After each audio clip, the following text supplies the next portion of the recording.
ওই ওই কিরে কিরে লাড়ু লাড়ু চিড়ার লাড়ু। আজকে ঘরে থাকা চিড়া দিয়ে আমি চিড়ার লাড়ু বানাবো।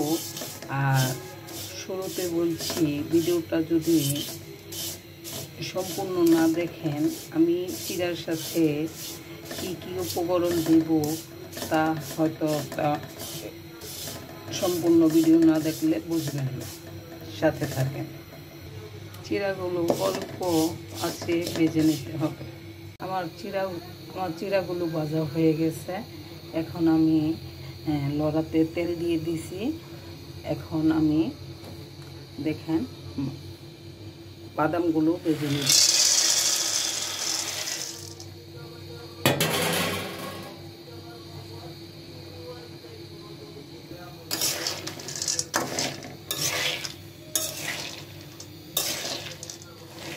চিড়ার লাড়ুতে যদি বাদাম দেওয়া যায়, সুন্দর একটা ফ্লেভার আসে।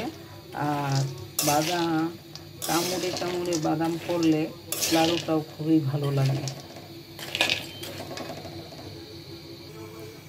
তাড়াহুড়া করা যাবে না, বাদাম ভাজার সময় অল্প আঁচে সুন্দরভাবে বেজে নিতে হবে।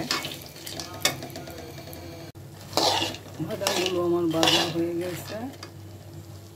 আর চিড়াগুলো তো আগে ভেজে নিয়েছি। বাদামগুলো আমি একটা চালনিতে ঢেলে দিলাম, কেননা তেল দিয়ে বাদামগুলো ভাজলাম, কিন্তু যদি তেলগুলো চালনির নিচ দিয়ে পড়ে যেতে পারে। আচ্ছা, যাই হোক, আমি এখন চিড়ার লাড়ুগুলো বানাবো, আপনারা সাথে থাকেন। লোহার ছেঁচনিতে আমি বাদামগুলো গুঁড়া করে নেব। চিড়ার লাড়ুর শিরাটা করার জন্য শুরুতে আমি 1 কাপ লিকুইড ঘন দুধ দিয়ে দিলাম, পাশাপাশি চিনি আর খেজুরের লুচা। দুধটা দেওয়াতে পানির বদলে দুধটা দিচ্ছি, লাড়ুতে সুন্দর একটা ফ্লেভার আসবে আর টেস্টটাও বেড়ে যাবে।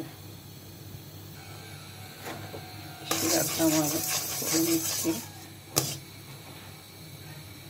আমার শিরাটা হয়ে গেছে। শুরুতে দিয়ে দিয়েছি বাদাম গুঁড়া।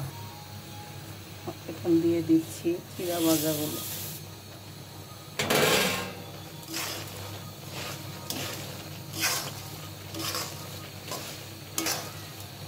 চিড়াগুলো আমি সুন্দর করে শিরাতে ভেজে নিলাম। এখন আমি গরম গরম লাড়ু শেপ দিয়ে দেব। আর চিড়ার লাড়ুগুলো করে নিছি, দেখেন কতটুকু শক্ত হয়েছে। প্লাস আমি বাকিটুকু দিয়ে কিছু তক্তিও বানিয়ে নিলাম। এই যে তক্তিগুলো। ভালো লাগলে লাইক কমেন্ট করবেন। ধন্যবাদ।